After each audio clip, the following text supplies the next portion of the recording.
It is dark and sometimes invisible. This epidemic of suicide is a major public health concern and is among the leading causes of death in the United States. And now a new lifeline is on the horizon. 988 is a number designated as a new 3-digit dialing code to connect anyone in need of a counselor.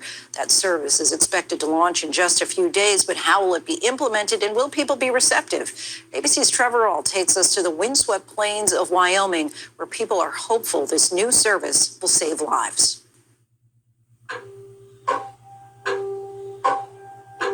I've never been angry at my son. I've always been angry at me. The seconds pass inevitably. This year, Lyle Nyberger should be 33. Instead, he stays 17, forever frozen in the memory of his father, Lance. As you get into it and talk to other people, all of them say, we're in a life we never wanted to have. We're all in the cowboy up attitude. You know, real men don't cry. Real men don't have problems. Was that something that you subscribed to? You know, it's inbred into me. We all have problems. We all have something go wrong. And we all need help at times. And when you learn that you don't need help and you just go on, maybe that makes life a lot tougher.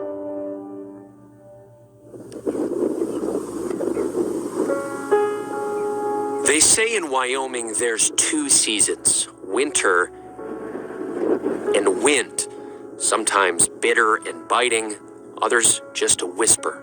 But when you're here, you feel it. And these days, the same can be said about suicide. In a region known morbidly as the Suicide Belt, Wyoming has the highest rate in America. Its impact so widespread, it feels as present as the wind.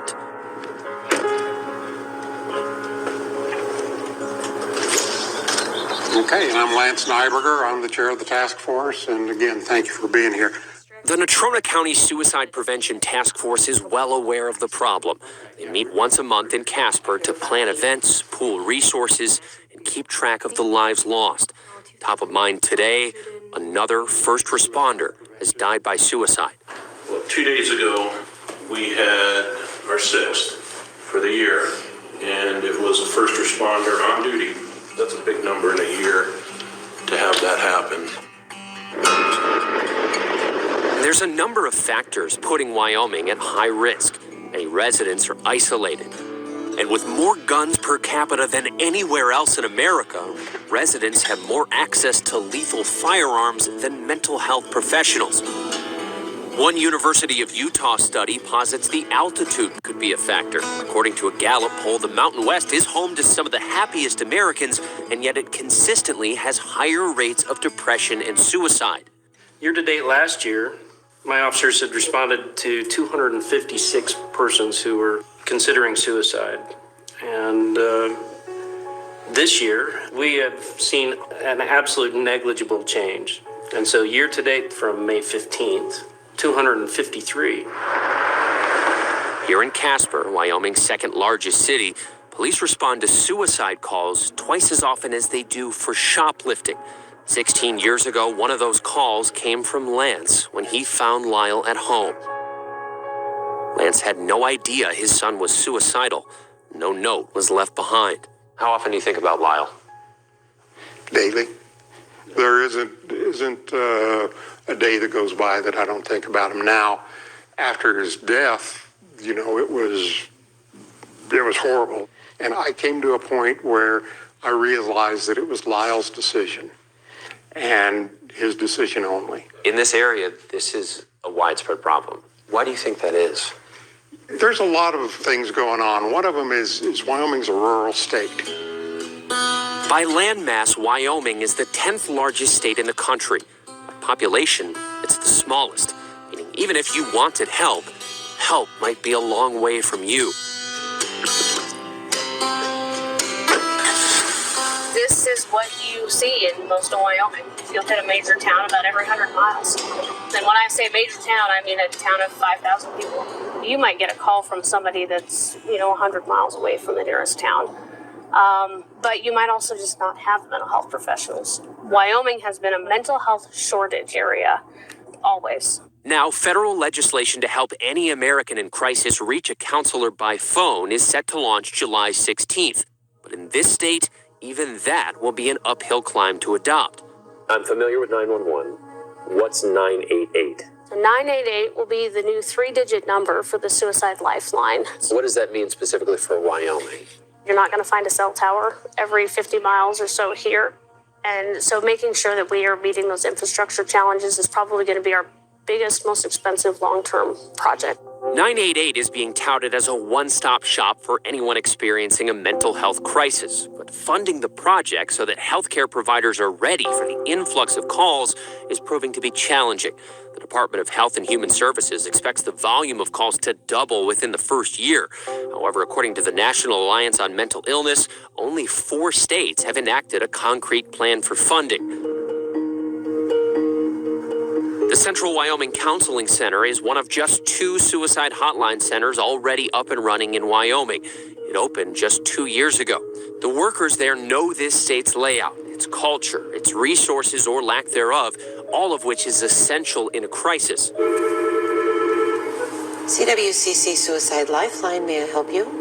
They've secured $2.1 million to expand the suicide hotline into a 24-hour service. I'm glad you called today. Most of it federal money from the American Rescue Plan Act that Governor Mark Gordon appropriated. But with the state legislature refusing to expand Medicaid, that federal funding will soon run out. There's still a lot of work to make sure it's prepared for the rollout. Absolutely. And then the funding also runs out Absolutely. in 2 years. Yep, we're going to be very busy the next year. So what happens if, hypothetically, a person is 150 miles from the nearest crisis center or hospital, and they call because they're in a crisis? Well, we roll out what we have in the area. Well, which might, if they need that level, if there's an imminent risk of death by suicide and law enforcement presence is needed, then we'll roll them out. Around Casper, that happens often. As we sit down with Police Chief Keith McFeeters, he tells us his officers are responding to a suicide call as we speak. The state of Wyoming is very much deeply indoctrinated in what I would describe as the cowboy culture. There's a cowboy code of ethics that really embodies, look, whatever the world can throw at me, I can find my way through this. But suicide and mental health are things that you may not be able to just kind of pull yourself up by the bootstraps and see your way through. With this culture, it can be a bit like the fact you can lead a horse to water, but you can't make him drink. It's my job then to put water everywhere I can. I can make enough resources available to them that at least they know where to find it. And many who know the depths of suicide firsthand refuse to treat it as a foregone conclusion. It's like you living in this negative, self-made hell. Jason Whitmire attempted suicide some 10 years ago. He now works with Lance on the task force to stop others from doing the same. I would imagine that there's a bond that you would have with people that know these dark depths. Yeah, there is. But you don't get that feeling until you know their story. You can't bond if you don't know what they're into. That's something Lance Nyberger still thinks about when he reflects on the loss of his son. He didn't feel comfortable enough to come to me and say, Dad, life's kicking my butt. I'm really struggling here.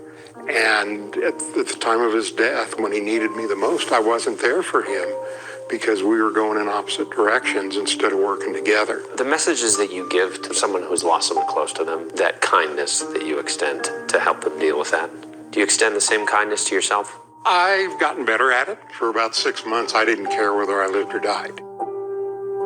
It wasn't until our daughter gave birth about 7, 8 years ago to our granddaughter, I really realized what I would have missed had I not lived back then.